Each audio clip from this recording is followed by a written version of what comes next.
Hello बच्चों, मैं आपकी सरोज मैम आ गई हूँ आप लोग के सामने आपके द लिविंग वर्ल्ड का पार्ट 3 लेकर। पार्ट 2 आप लोग पढ़ चुके हैं, पार्ट 1 भी आप लोग पढ़ चुके हैं। So let's without loss your time continue with our today's topic the living world. The living world आज हम लोग पढ़ रहे हैं। द लिविंग वर्ल्ड का थर्ड में कल हम लोगों ने टैक्सोनॉमी पढ़ ली थी। आज हम लोग टाइप्स ऑफ टैक्सोनॉमी पढ़ेंगे। टैक्सोनॉमी हम लोगों ने क्या पढ़ा था कि science which deals with rules and principle of classification is called taxonomy. वो विज्ञान की वो शाखा जो क्या करती है, रूल्स है ना, क्लासिफिकेशन के जो रूल्स और प्रिंसिपल आती है उसे हम टैक्सोनॉमी में पढ़ते हैं। ओके, तो टैक्सोनॉमी हम लोग पढ़ चुके हैं। अब आज हम लोग पढ़ते हैं types of taxonomy. Types of taxonomy में हमारा फर्स्ट आता है क्लासिकल टैक्सोनॉमी। क्लासिकल टैक्सोनॉमी जो थी बेस्ड ऑन मॉर्फोलॉजिकल कैरेक्टर्स, ये सिर्फ मॉर्फोलॉजिकल कैरेक्टर्स पे बेस्ड थी, ठीक है। Then next one is modern taxonomy. Modern taxonomy हुई जो based on the morphology, anatomy, cell structure, ontogeny. Ontogeny means इसके डेवलपमेंट प्रोसेस,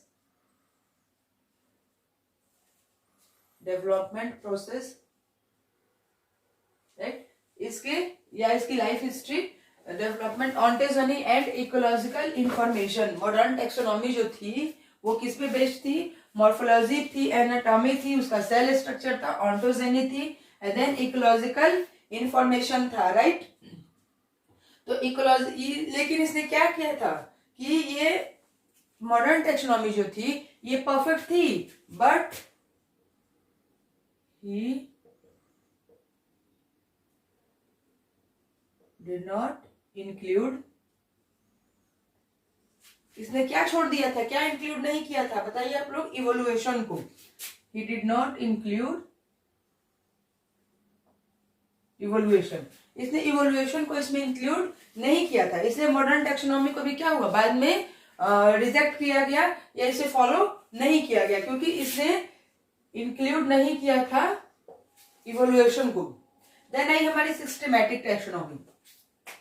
सिस्टमैटिक टैक्सोनॉमी क्या थी कि systematic arrangement of an organism, किसी भी ऑर्गेनिज्म का सिस्टमैटिक अरेंजमेंट सिस्टमैटिक टैक्सोनॉमी में आई। और ये सिस्टमैटिक क्या थी कि टैक्सोनॉमी, हम लोग जो यहाँ पे ये टैक्सोनॉमी पढ़ी, मॉडर्न की चर्चा हम लोग यहाँ कर रहे हैं। ये जो मॉडर्न टैक्सोनॉमी थी ये प्लस फाइलोजेनी, यानी कि इसका evolutionary relationship,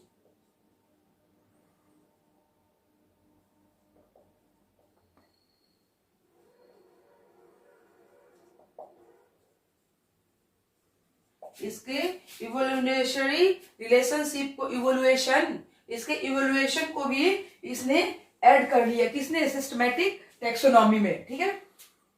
the word systematic is derived from the again Latin word, जिसकी चर्चा हम डे 1 से करते आ रहे हैं, सिस्टेमा। ये सिस्टमैटिक वर्ड जो है, जो कहां से है? लैटिन वर्ड सिस्टेमा से ड्राइव हुआ। और Linnaeus use Systema Naturae, Linnaeus ने सिस्टेमा नेचुरे अपनी बुक का टाइटल भी रखा एज द पब्लिकेशन, और as the title of his publication. उसने जो अपनी बुक पब्लिश की उसका टाइटल भी रखा था लिनियस ने, सिस्टेमा नेचुरे, राइट। तो hence we can say that characterisation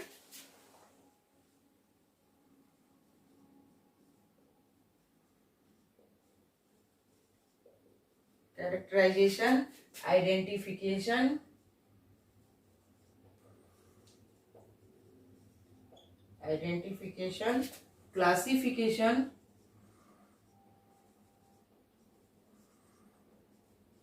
right, classification and nomenclature,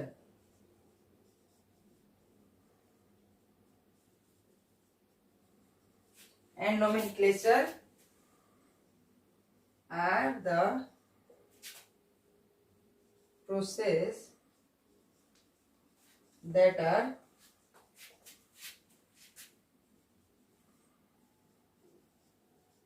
basic to taxonomy.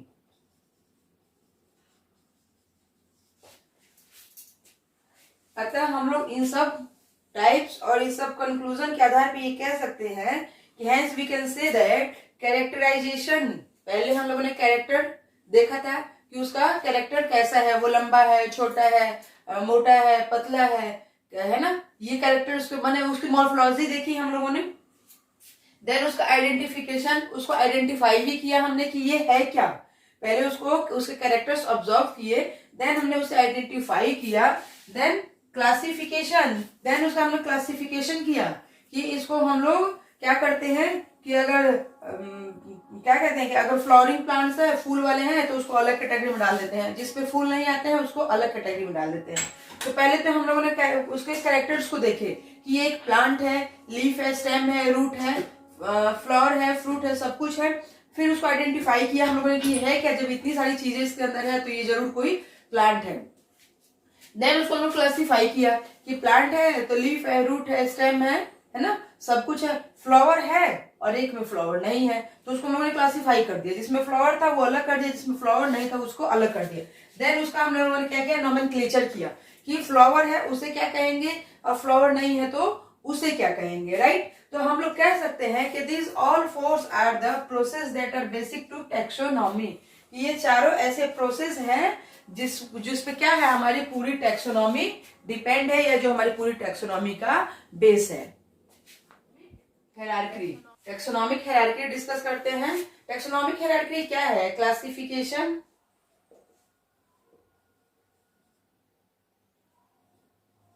Classification of living organism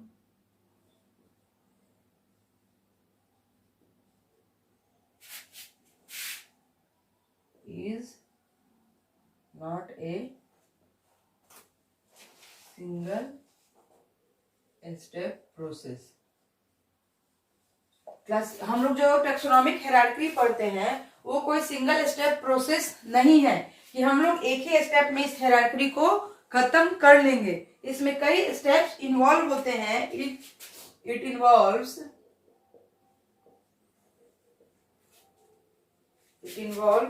a number of steps, ठीक है। इसमें कई स्टेप्स इन्वॉल्व होते हैं, या हम लोग कह सकते हैं कि हायरार्की ऑफ स्टेप्स। इस हायरार्की के कई स्टेप्स होते हैं जिसे हम वन बाय वन फॉलो करते हैं तो हमारी टैक्सोनॉमिक हायरार्की बनती है। ईच स्टेप represent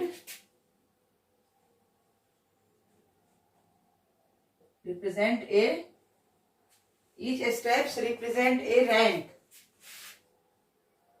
रैंक या कैटेगरी बोलिए। जितने भी इसके स्टेप्स हैं वो हर स्टेप एक रैंक या एक कैटेगरी को डिनोट करता है। अभी हम लोग इसे आगे पढ़ेंगे। और all categories together, all categories together, और ये सारी कैटेगरी एक साथ मिलकर क्या करती है,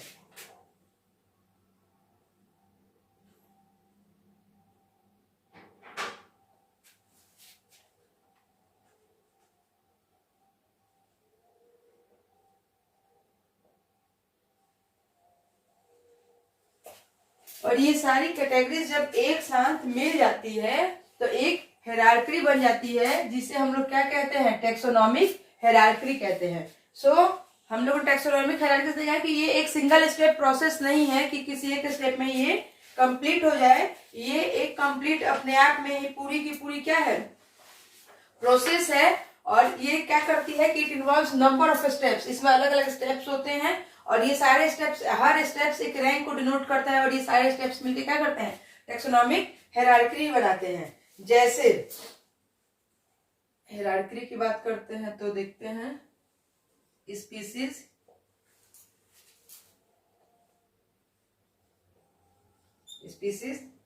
then genus, then family, order, class,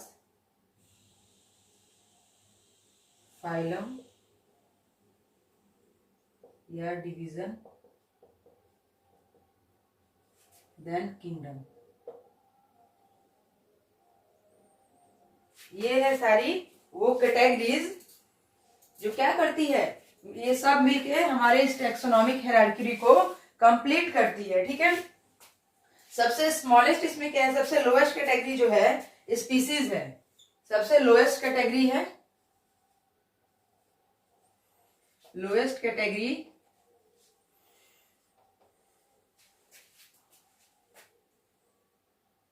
lowest category. ठीक है, ये हमारी सबसे लोएस्ट कैटेगरी है, बट कैटेगरी लोएस्ट है लेकिन कैरेक्टरिस्टिक जो क्या है इसके मैक्सिमम है, मैक्सिमम सिमिलैरिटीज।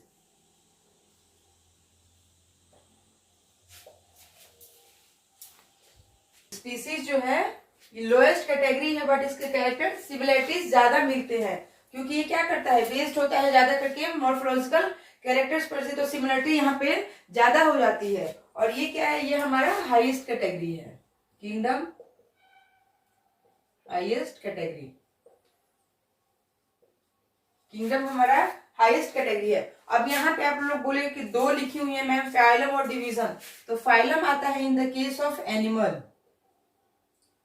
जब हम एनिमल का क्लासिफिकेशन करते हैं तो वहां पे फाइलम आता है, kingdom, phylum, class, order, family, genus, species. लेकिन बट जब हम लोग प्लांट्स का क्लासिफिकेशन करते हैं तो वहां पे आता है kingdom, division, class, order, family, genus, species. तो so phylum used in animals and division plants. Phylum क्या है, प्लांट्स में आता है। ये इन सब को हम बोल सकते हैं 7 categories, 7 categories equal to 7 rank, 7 rank भी बोल सकते हैं कि ये 7 रैंक है, या हम लोग इसे 7 लेवल भी कह सकते हैं।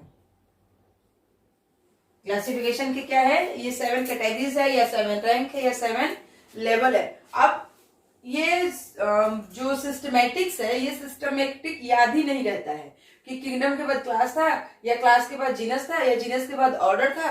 बच्चे अक्सर इस चीज को मिस कर देते हैं, उन्हें ध्यान नहीं रहता है, वो भूल जाते हैं। तो इसके लिए एक निमोनिक आता है, और वो निमोनिक क्या है, कीप पॉट्स डिश। ठीक है, कीप पॉट्स डिश, ठीक, क्लीन,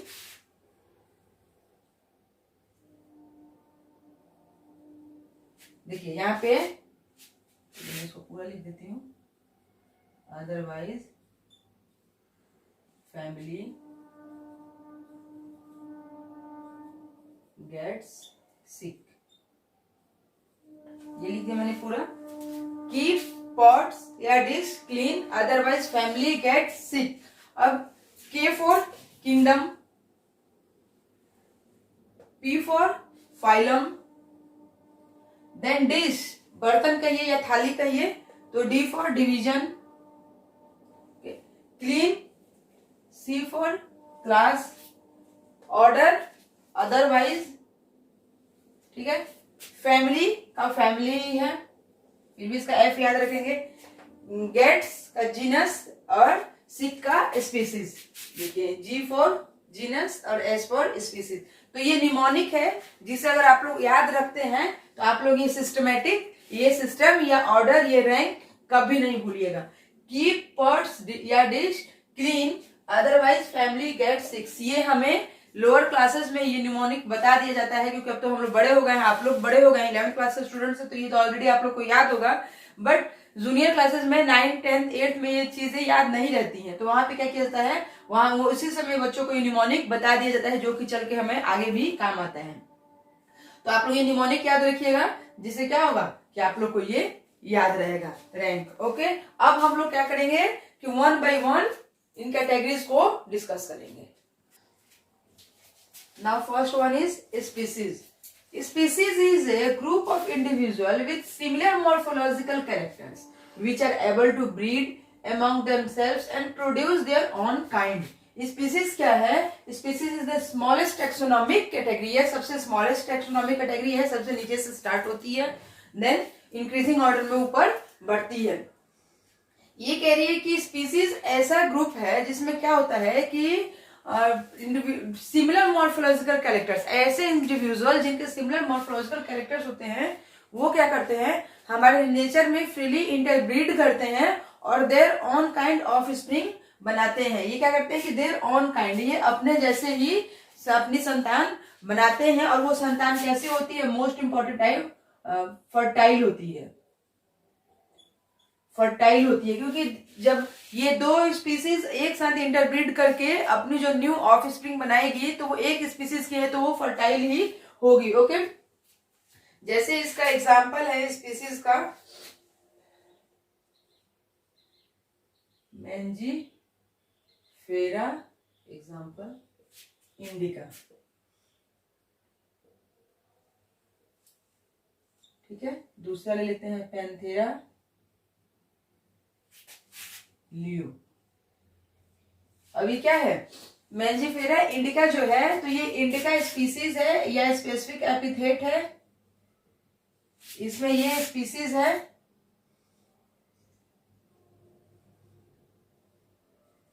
ये स्पीसीज है, जबकि मैंजीफेरा और पैंथेरा क्या है, हायर ऑर्डर है, स्पीसीज का हायर ऑर्डर है जो इसके ऊपर जाता है। तो इंडिका और लियो जो हो गया, ये एग्जांपल हो गए स्पीसीज के, कि इंडिका एक जाति है और एक लियो एक ऐसी जाति है जो क्या करते हैं, ये दोनों आपस में, इन दोनों का ये लियो सोलेनम ट्यूबेरोसम, एक और एग्जांपल से आपको समझाती हूँ। सोलेनम ट्यूबेरोसम, हमेशा ध्यान रखेंगे जब हाथ से लिखेंगे तो वहां पे क्या होगा, अंडरलाइन करेंगे सेपरेटली। फर्स्ट लेटर कैपिटल होगा, सेकंड लेटर स्मॉल होगा, जो कि पहले ही हम लोग पढ़ चुके हैं, उसी रूल को फॉलो करते हुए हम लोग आगे बढ़ रहे हैं। तो ये स्पीसीज के हमारे एग्जांपल हो गए इंडिका, लियो और ट्यूबेरोसम, जबकि ये मैंजीफेरा और पैंथेरा और सोलेनम क्या है, हायर रैंक को शो करते हैं, जो कि इसके ऊपर आता है, जो अभी हम पढ़ेंगे। तो ये टैक्सॉन की एक कैटेगरी हो गई स्पीसीज। अब इसमें कॉन्सेप्ट आता है बायोलॉजिकल कॉन्सेप्ट ऑफ स्पीसीज का। बायोलॉजिकल कॉन्सेप्ट ऑफ स्पीसीज किसने दिया था, अर्नेस्ट मेयर ने दिया था। अर्नेस्ट मेयर द्वारा दिया गया ये कॉन्सेप्ट था, और उन्होंने क्या कहा था कि group of actually interbreeding population that are reproductively isolated from other such groups. ये ऐसे ग्रुप्स का क्या है, इंटरब्रीडिंग है जो अदर ग्रुप से डिफरेंट होते हैं। जैसे म्यूल किसका इंटरब्रीडिंग है, हॉर्स प्लस डंकी का।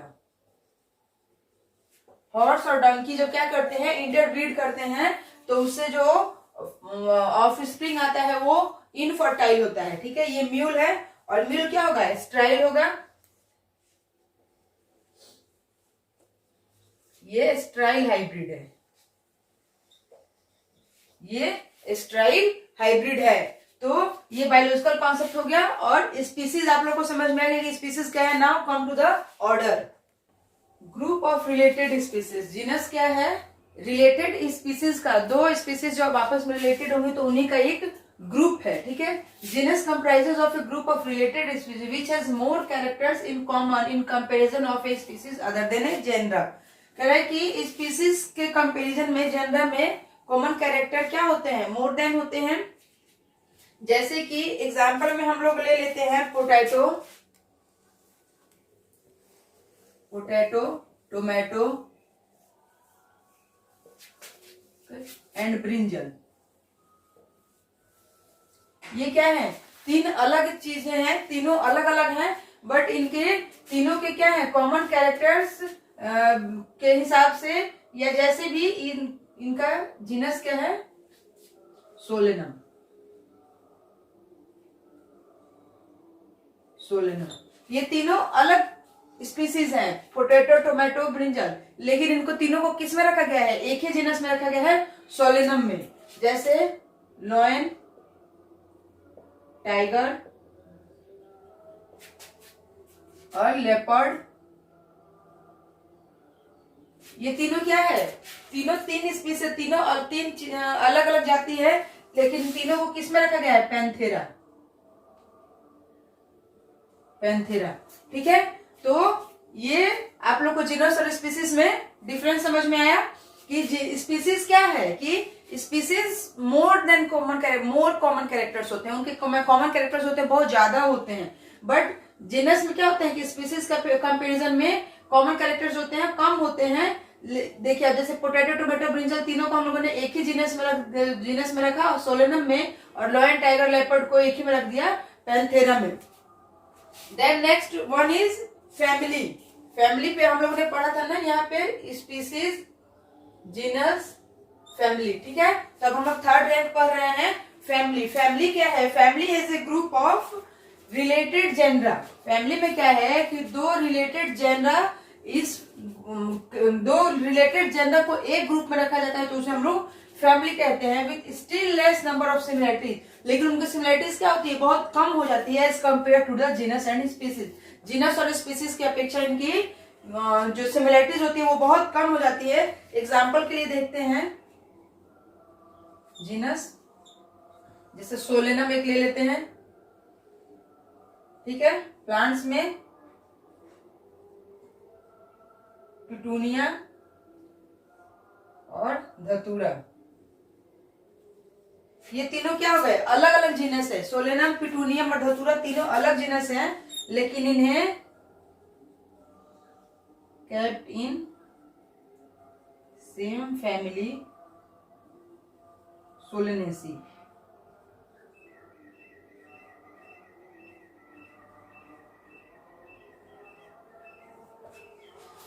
देखिए जीनस, अगर हम जीनस की बात करें तो सोलेनम, पिटूनियम और धतूरा तीनों तीन जाति हैं, तीनों तीन जीनस हैं, लेकिन इन तीनों को एक ही फैमिली में रखा गया है। कौन सी फैमिली में? सोलेनेसी में। क्यों? क्योंकि ये वेजिटेटिव होते हैं और फ्लोरल होते हैं।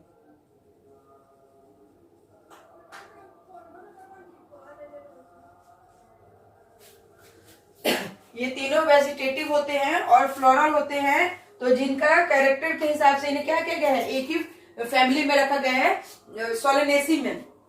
बात करते हैं एनिमल्स की। एनिमल्स का जीनस है क्या? पैंथेरा और फेलिस, ठीक है। अब पैंथेरा में कौन कौन से आ जाते हैं हमारे?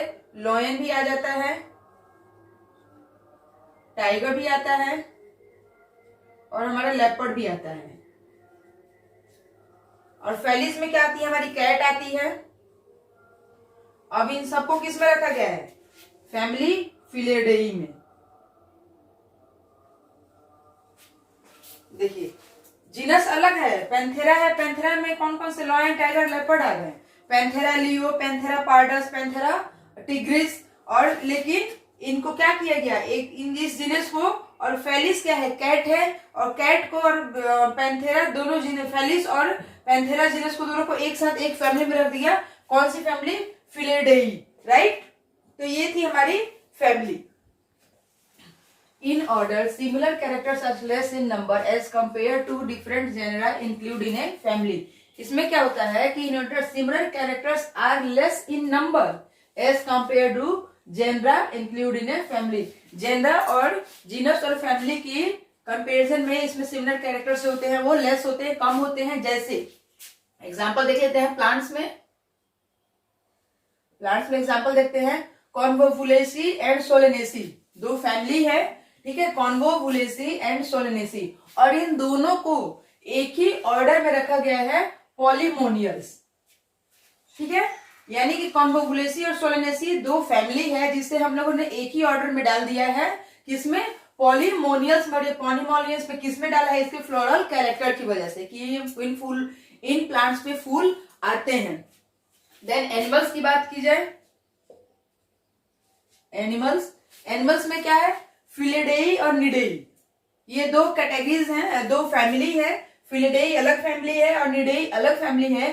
बट ये दोनों क्या, चूंकि मांस पे डिपेंड होती हैं, दोनों कार्निवोर्स हैं, तो इनको कार्निवोरा में डाल दिया गया, ठीक है। Then next one is class. This category includes related orders. इस कैटेगरी में क्या होता है कि रिलेटेड ऑर्डर्स होते हैं। ये जो ऑर्डर्स होते हैं रिलेटेड, इसे एक क्लास में डाल दिया जाता है। जैसे ऑर्डर प्राइमेटा है। प्राइमेटा ऑर्डर की बात की जाए तो प्राइमेटा में ऑर्डर में कौन कौन सी फैमिली आती है?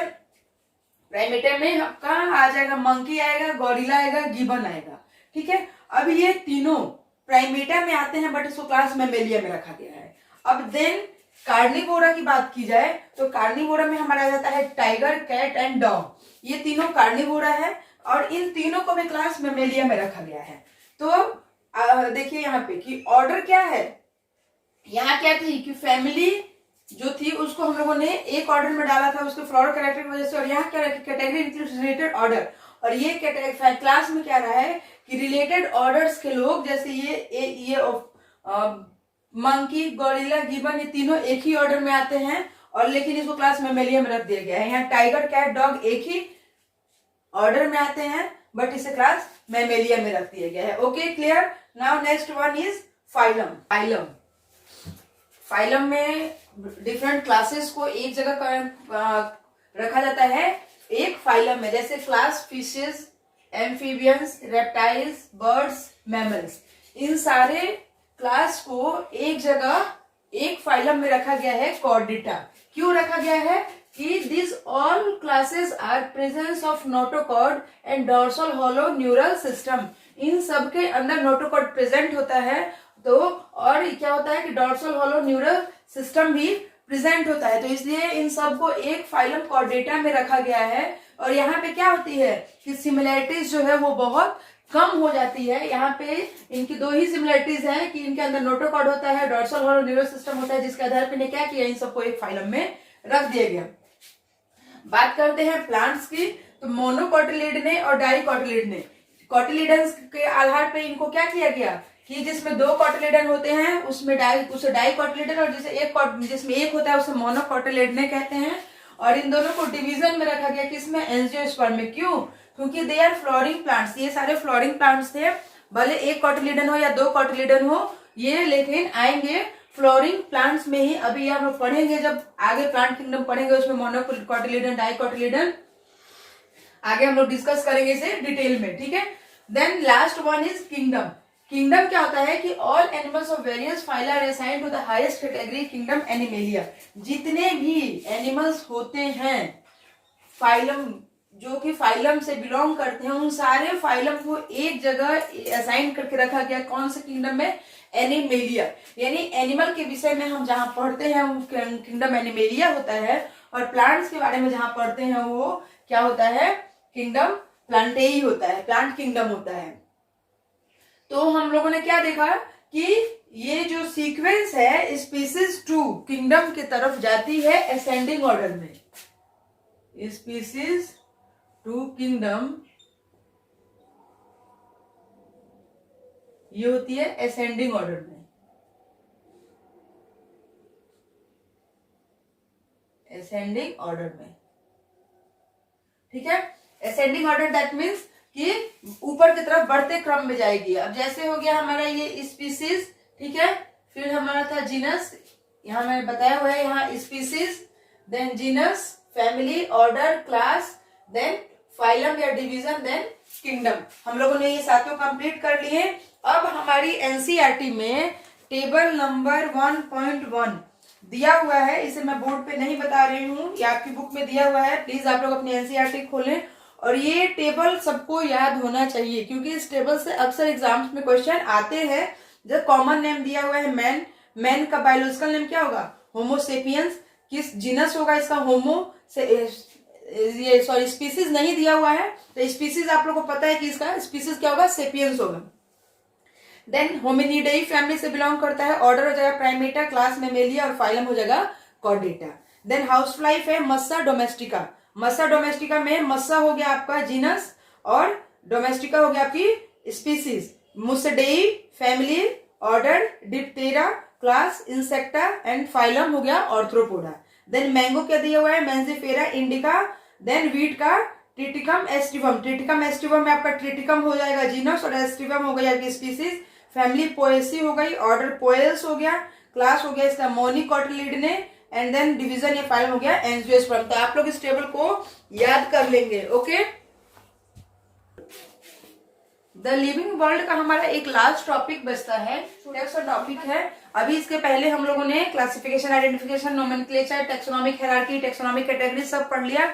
और लास्ट हमारा एक टॉपिक बचता है टेक्सोनॉमिकल एड्स, इसे हम लोग पढ़ेंगे। टेक्सोनॉमिकल एड्स क्या है कि टेक्सोनॉमी को मतलब प्रिजर्व करने के लिए या उसके फर्दर स्टडी के लिए हम लोग क्या करते हैं, टेक्सोनॉमिकल एड्स का यूज करते हैं, जिसमें हमारा फर्स्ट वन इज आता है हर्बेरियम। हर्बेरियम क्या है, herbarium is a store house of the collected plant.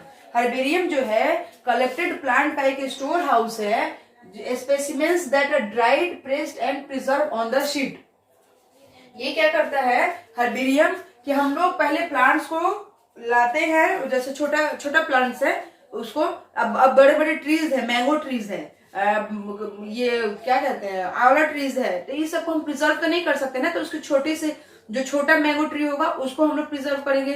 तो ये क्या है हर्बेरियम कि हम लोग पहले ट्रीज को लाते हैं, उसको फिर सुखाते हैं, और सुखाने के बाद दो पेपर के बीच में उसको रख के हम लोग सुखाते हैं, देन उसके क्या होता है मॉइस्चर होता है जो निकल जाता है, देन उसे हम लोग प्रेस्ड करते हैं और देन प्रिजर्व करते हैं एक शीट पे, तो जिसे हम लोग हर्बेरियम कहते हैं। हर्बेरियम शीट का साइज जो होता है ये हमारा होता है 41 इंटू 29 सेंटीमीटर स्क्वायर, या अगर हम लोग इंच की बात करें तो 16.5 इंटू 11.5 इंचेस, ये होती है हमारी हर्बेरियम शीट की साइज। हर्बेरियम शीट का साइज अक्सर पूछ देता है एग्जाम्स में, तो अगर सेंटीमीटर में बात की जाए तो 41 इंटू 29, अगर इंच में बात की जाए तो 16.5 इंटू 11.5 जो होती है हर्बेरियम शीट की हमारी साइज होती है। अब इसमें लेबल करते हैं हम लोग कितना पे, लेबल किया जाता है 7 इंटू 12 सेंटीमीटर पे, ठीक है, इतने स्पेस पे हम लोग लेबलिंग करते हैं। और ये क्या है, these sheets are arranged to a universally accepted system of classification, मतलब क्लासिफिकेशन का जो एक यूनिवर्सली एक्सेप्टेड सिस्टम है उसके हिसाब से हम लोग इस सीट को, हर्बेरियम सीट को अरेंज करते हैं। ओके, हर्बेरियम सीट पे क्या क्या होना चाहिए, जैसे कि एग्जाम में आता है कि हर्बेरियम सीट पे क्या क्या इंडिकेट होता है, क्या क्या लिखा होता है, क्या क्या डिनोट किया जाता है, तो उसमें हर्बेरियम सीट पे पहला जो होता है नेम ऑफ कलेक्टर होना चाहिए, किसने इसको कलेक्ट किया है, नेम ऑफ कलेक्टर होता है कि उसे कलेक्ट किसने किया है। देन हमारा सेकंड होता है date of collection, date of collection किस डेट को कलेक्ट किया गया है। देन होता है प्लेस, प्लेस ऑफ कलेक्शन, कहां पे इसको कलेक्ट किया गया। देन उसका इंग्लिश नेम, इंग्लिश नेम लिखा जाता है कि उसका इंग्लिश नेम क्या है। देन उसका लोकल नेम भी लिखा जाता है, लोकल नेम। देन उसका botanical name, botanical name. Then उसकी फैमिली। ये होती है हमारी हर्बेरियम शीट।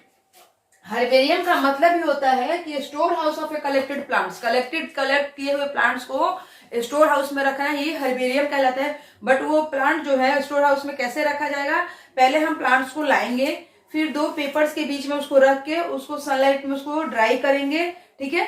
ड्राई करने से क्या होगा कि प्लांट्स का जो मॉइस्चर है वो बाहर निकल जाएगा और प्लांट्स को क्या होगा, फंगस या कोई अदर बैक्टीरिया हार्म नहीं पहुंचाएंगे। देन क्या करते हैं कि उसको प्रेस्ड किया जाता है, प्लांट्स को प्रेस किया जाएगा और प्रेस करने के बाद उसको प्रिजर्व कर दिया जाता है।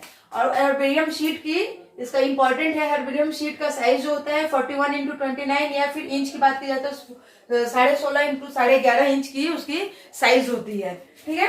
अब इंपॉर्टेंट इसमें टर्म आता है कि उसमें क्या क्या रहेगा हर्बेरियम शीट पे। तो कलेक्टर का नाम रहेगा, डेट ऑफ कलेक्शन रहेगी, प्लेस ऑफ कलेक्शन रहेगा कि किस जगह से इसे कलेक्ट किया गया है, फिर उसका इंग्लिश नाम रहेगा, लोकल नाम रहेगा और उसका बोटेनिकल नाम रहेगा, तीनों नाम रहेंगे। और देन उसकी फैमिली रहेगी कि ये किस फैमिली से बिलोंग करता है। देन हमारा आता है बोटेनिकल गार्डन। बोटेनिकल गार्डन क्या है, ये भी हमारा एक तरह का बोटेनिकल गार्डन,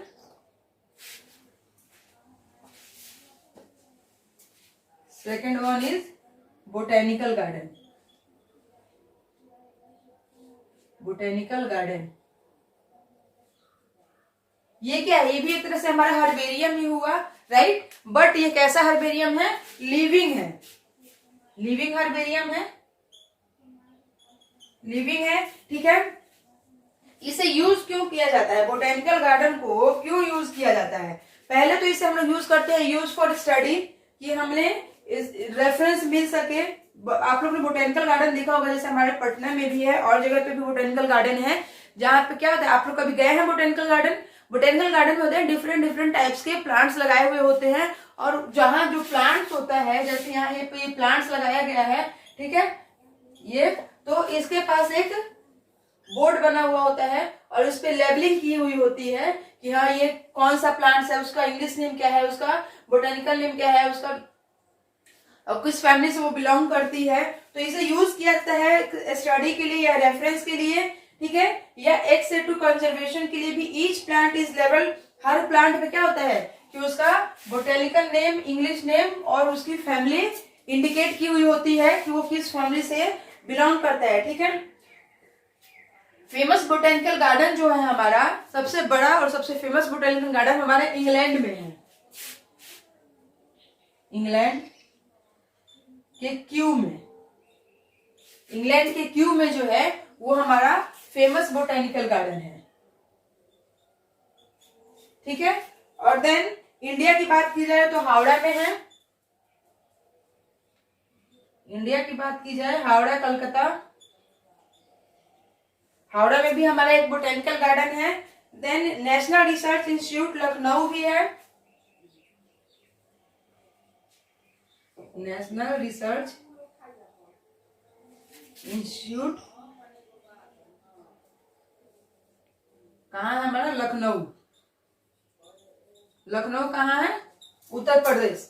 तो ये हमारे कुछ बोटेनिकल गार्डन्स है जिसे आप लोग याद रखिएगा। ये हमारे एनसीईआरटी में गिवन है और ये हमारे एग्जाम में भी पूछता है, ठीक है।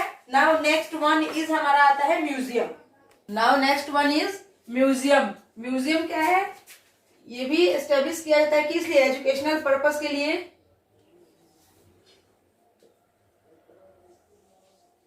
Established by educational purpose. और किसके एजुकेशनल पर्पस के लिए? स्कूल के, कॉलेज के बच्चे वहां पे जाते हैं और उसको अपने एजुकेशन के लिए यूज करते हैं, ठीक है। यहाँ पे क्या होता है कि collections of preserve plant and animal specimens for study। यहाँ पे क्या किया जाता है कि कलेक्शन ऑफ प्रिजर्व प्लांट्स को प्रिजर्व करके और एनिमल को प्रिजर्व करके यहाँ पे रखा जाता है। कहाँ? म्यूजियम में, फॉर स्टडी के लिए। ये प्रिजर्वेटिव्स क्या होते हैं? ये प्रिजर्वेटिव्स होते हैं फॉर्मेलिन। फॉर्मेलिन एक केमिकल आता है जिसके अंदर क्या किया जाता है? प्लांट्स और एनिमल्स को प्रिजर्व कर दिया जाता है फर्दर स्टडी के लिए, एजुकेशनल पर्पस के लिए, ठीक है। इंसेक्ट्स को रखा जाता है, इंसेक्ट्स को रखा जाता है इंसेक्ट बॉक्स में, इंसेक्ट बॉक्सेस में, ठीक है। और इंसेक्ट बॉक्सेस में कैसे रखा जाता है? आफ्टर कलेक्टिंग,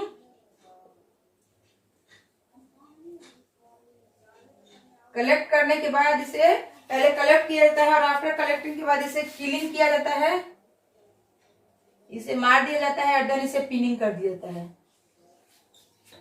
देखा है आप लोगों ने लैब में फ्रॉग का डिसेक्शन किया होगा अपने 11th बायो में। हम लोगों ने तो किया है, पता नहीं अभी के सिलेबस में है, बच्चे कर रहे हैं कि नहीं, कि ये क्या होता है लैब में फ्रॉग का डिसेक्शन जब किया जाता है तो ये है हमारा फ्रॉग, ठीक है। इसको क्या किया जाता है? एक पिन इसके हेड पे, एक इसके लोअर और एक ये इसकी जो ये 4 टांगे होती हैं यहाँ पे पिन लगा दिया जाता है। देन इसके बॉडी पार्ट्स को खोला जाता है और इसको डिसेक्ट किया जाता है, ऑब्जर्व किया जाता है। तो पहले क्या किया जाता है? इंसेक्ट्स को कलेक्ट किया जाता है और देन उसको किलिंग किया जाता है, फिर पिनिंग किया जाता है और देन उसको इंसेक्ट बॉक्स में रख दिया जाता है। स्केलेटन्स भी होते हैं, बड़े बड़े जो जानवर होते हैं, बड़े बड़े जो एनिमल्स होते हैं, उनके स्केलेटन को भी प्रिजर्व करके रखा जाता है फर्दर स्टडीज के लिए, जैसे कि डायनासोर के स्केलेटन को अभी भी रखा हुआ है म्यूजियम में। Okay, then next one is zoological park.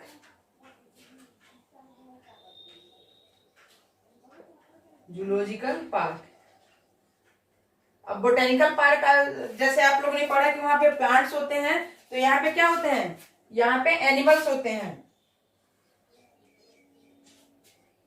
Collection of wild animals, जंगली जानवर आर kept in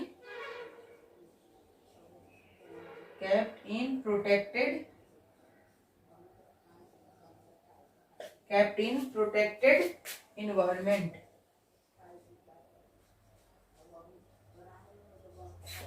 यहाँ जूलॉजिकल पार्क में क्या किया जाता है कि कलेक्शन ऑफ वाइल्ड एनिमल्स का कलेक्शन होता है और इन्हें प्रोटेक्टेड इन्वायरमेंट में रखा जाता है, किस लिए, for the study and references के लिए, और उनको उनके फूड हैबिट के लिए, उनके बिहेवियर के लिए, ठीक है। देन नेक्स्ट वन इज की। व्हाट इज की बेस्ड ऑन सिमिलरिटीज एंड डिससिमिलरिटीज। की जो होती है वो सिमिलरिटीज और डिससिमिलरिटीज पे डिपेंड होती है। Keys are based on the contrasting characters generally in a pair called couplet. Keys जो होते हैं वो कॉन्ट्रास्टिंग कैरेक्टर्स देखते हैं, जिसे हम लोग जनरली क्या कहते हैं, कपलेट कहते हैं। जैसे एग्जाम्पल देखते हैं, हम लोग 4 नाम लेते हैं, बर्ड, बैट, फिश और फ्रॉग, ठीक है। तो अभी इसमें हम लोग देखते हैं कि एक ही क्वेश्चन के 2 जो आंसर आते हैं यस और नो, वो कपलेट होते हैं।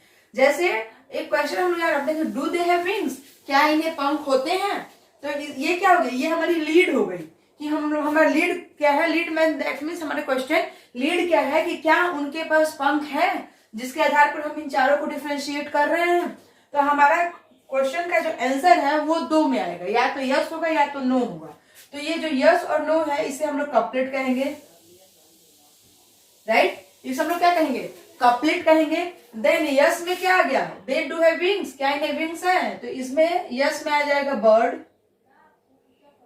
बैट, और नो क्या विंग्स नहीं है, फिश, फ्रॉग, ठीक है। तो each statement in the key is called a lead. की का हर स्टेटमेंट, की में जो स्टेटमेंट होते हैं, तो की का हर स्टेटमेंट जो क्या होता है, लीड होता है। जैसे इसमें दूसरा लीड क्या हो सकता है कि do they live in water या टेरेस्ट्रियल लैंड, क्या ये पानी पे रहते हैं, इसमें कौन से जो है पानी पे में रहते हैं, कौन से जो है वो लैंड पे रहते हैं।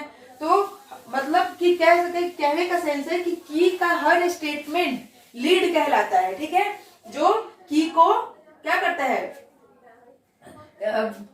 की का मतलब कह सकते हैं कि कोई भी ऐसा क्वेश्चन जो की को इंडिकेट करे, ठीक है, तो वो कपलेट लीड कहलाता है। और जो आंसर आता है वो 2 में आता है, कपलेट में आता है, तो उसे हम लोग कपलेट कहते हैं, यस और नो में।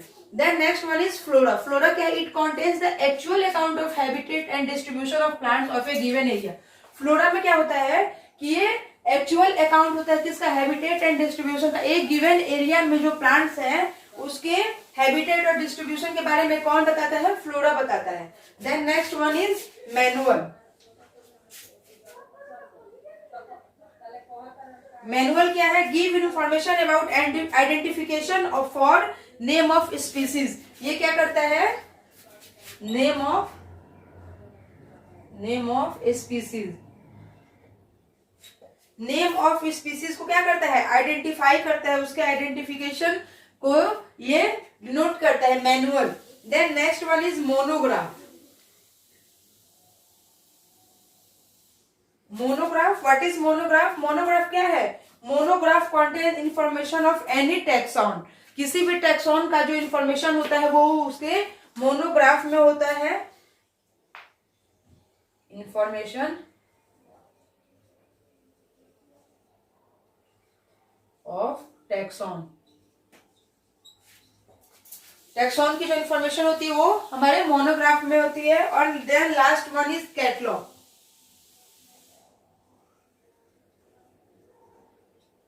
कैटलॉग्स क्या होते हैं, कैटलॉग्स क्या होते हैं? अल्फाबेटिकल ऑर्डर होता है और ब्रीफ डिस्क्रिप्शन होता है।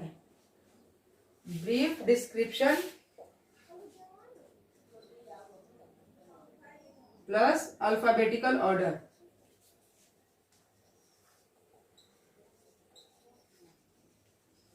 ब्रीफ डिस्क्रिप्शन होता है और अल्फाबेटिकल ऑर्डर्स होता है किसमें? हमारे कैटलॉग्स में। तो टेक्सोनॉमिकल एड्स के साथ ही हमारा ये chapter the living world complete होता है। और हम लोगों ने क्लास 11th की बायो का चैप्टर 1 आज कंप्लीट कर लिया। कल हम लोग उसका चैप्टर 2 स्टार्ट करेंगे। तब तक के लिए आप इस वीडियो को देखिए, समझिए, like and subscribe and share करते रहिए। मिलते हैं कल एक नए चैप्टर और एक नए वीडियो के साथ। तब तक के लिए थैंक यू।